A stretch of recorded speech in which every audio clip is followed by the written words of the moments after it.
Okay, another example of lever, we have here this egg beater. This egg beater is used to beat the egg. It is very easy to beat the egg if you are going to cook to have this fried egg using this egg beater. It is very easy to beat the egg using this egg beater. We have the working arm, the working force, and the fulcrum. So this is used every day if you are going to cook fried egg. So egg beater is an example of lever. We have another kind of lever. We have the screw. This screw, this little screw is used in securing or in holding two objects. For example, this one. This is a frame.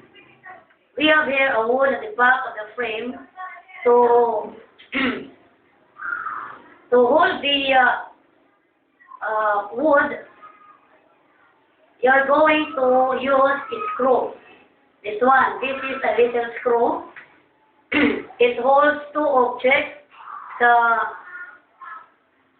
frame, this one, and the wood at the back of the frame. So, without using the nail, if you are going to use a screw to connect two objects, the frame and the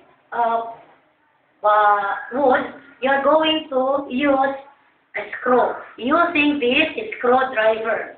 So, it is very easy to connect this wood to the frame using this screw.